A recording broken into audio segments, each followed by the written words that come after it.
Ele está desfeito.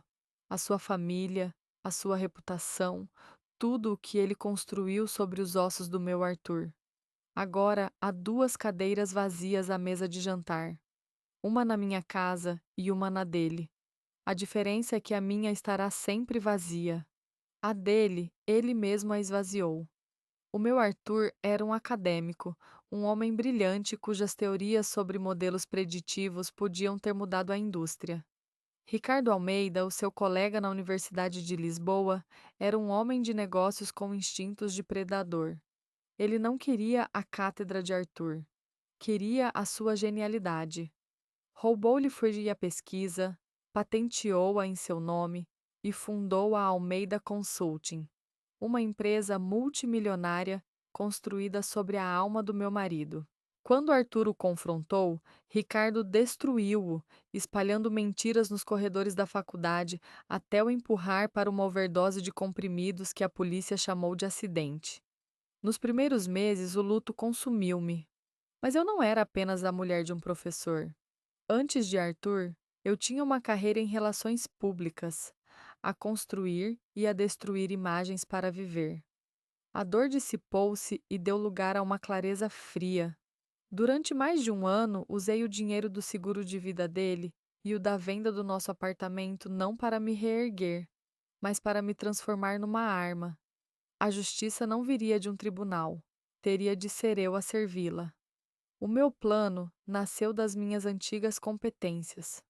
O elo mais fraco de Ricardo não era ele próprio, mas a sua mulher, Laura, a guardiã daquele castelo de pedra em Sintra.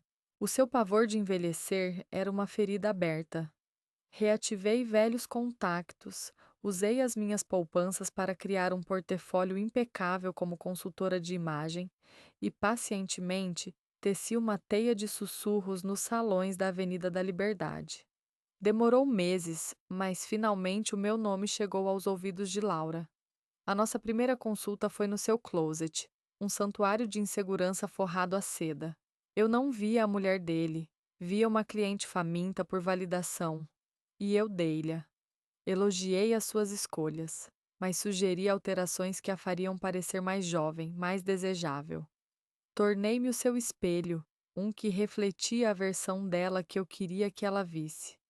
E enquanto ela se admirava, eu via as rachas na fachada, a solidão nos seus olhos. O portão da fortaleza estava aberto. O jardim da quinta era o orgulho de Laura, uma metáfora da vida que ela pensava controlar.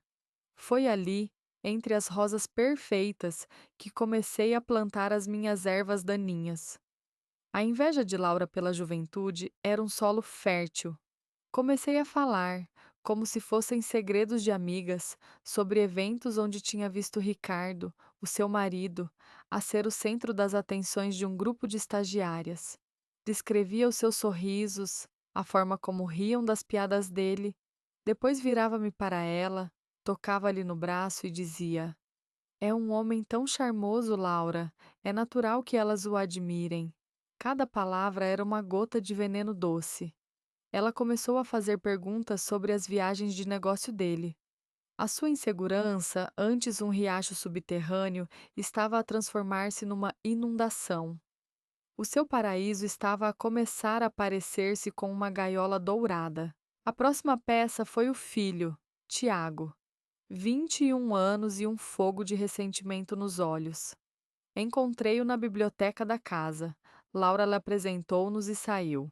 Em vez de o ignorar, perguntei-lhe sobre o livro de poesia que tinha na mão, o tipo de leitura que Ricardo desaprovaria. Foi o início. Eu não o seduzi com o corpo. Seduzi-lo com a escuta. Quando ele se queixava da pressão do pai para seguir direito, eu dizia: É uma pena quando os pais tentam esculpir os filhos à sua imagem, em vez de os deixarem ser a obra de arte que já são. Ele olhava para mim com uma surpresa faminta. Pela primeira vez, alguém o via. As nossas conversas tornaram-se o nosso segredo. Um toque acidental, um olhar que durava um segundo a mais. Eu construía uma ponte entre nós com a argamassa da sua solidão. Ele via em mim uma alma gêmea. mal sabendo que eu estava apenas a afinar o instrumento da minha vingança. Com a confiança de Laura e a admiração de Tiago no meu bolso, era a altura de atacar a fortaleza. Numa das minhas visitas, enquanto Laura estava ocupada, arrumei o casaco de Ricardo, que ele tinha deixado numa cadeira. Do bolso, deixei cair uma brochura de um condomínio de luxo no Parque das Nações. Laura, querida, isto caiu, disse eu, apanhando-a do chão. Ela olhou para as imagens dos apartamentos modernos com vista para o rio e o seu rosto ficou tenso. A semente estava plantada.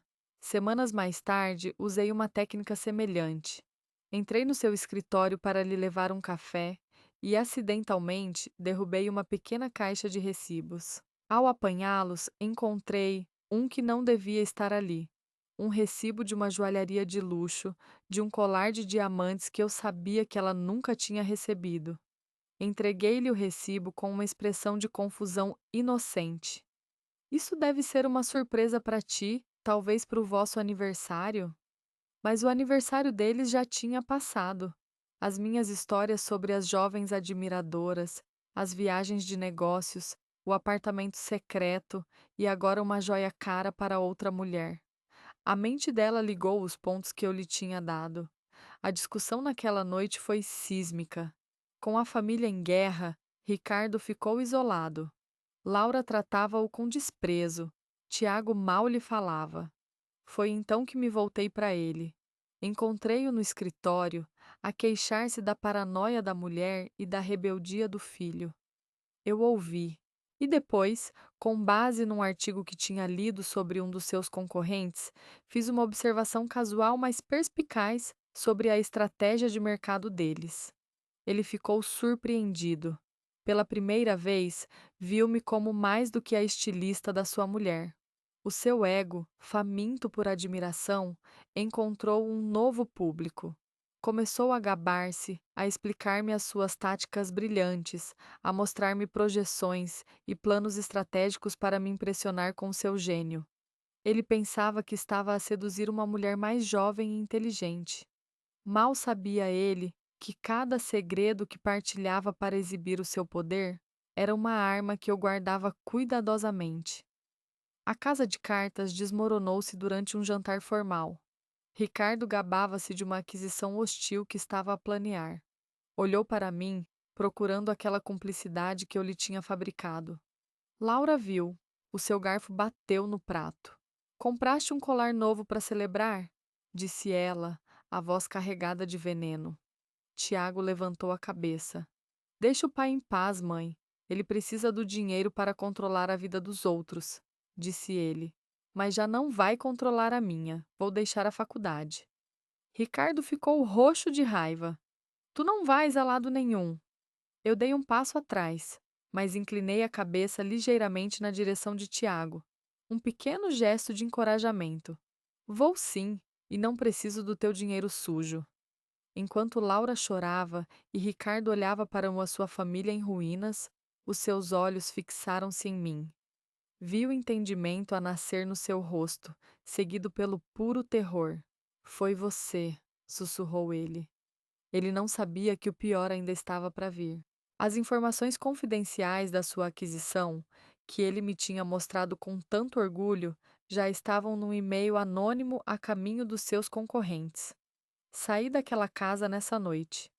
A reunião decisiva de Ricardo estava marcada para a semana seguinte, no Hotel Four Seasons. Era ali que ele iria apresentar a sua proposta de aquisição, sem saber que a outra parte já conhecia todos os seus trunfos e fraquezas. Eu não precisei de estar lá. Imaginei os seus concorrentes, armados com a informação que lhes servi, a desmantelarem a sua proposta com uma precisão cirúrgica. Imaginei o choque no rosto de Ricardo quando percebeu que a sua estratégia tinha sido completamente exposta. Em vez de ir para casa, esperei num banco no Parque Eduardo VII, com vista para o hotel. Vi-o sair horas mais tarde. Já não era o predador. Caminhava como um homem que tinha perdido a sua sombra. Ele atravessou a rua e parou à minha frente. O seu rosto não continha raiva, apenas o vazio cinzento de uma derrota total. Você destruiu tudo, disse ele, a voz um murmúrio rouco. Valeu a pena? Eu não respondi. Apenas o encarei, deixando que o meu silêncio lhe mostrasse o vazio da cadeira do meu Arthur. Ele assentiu lentamente, como se tivesse recebido a resposta. Virou-se e afastou-se, um homem desfeito, engolido pela cidade que pensava possuir.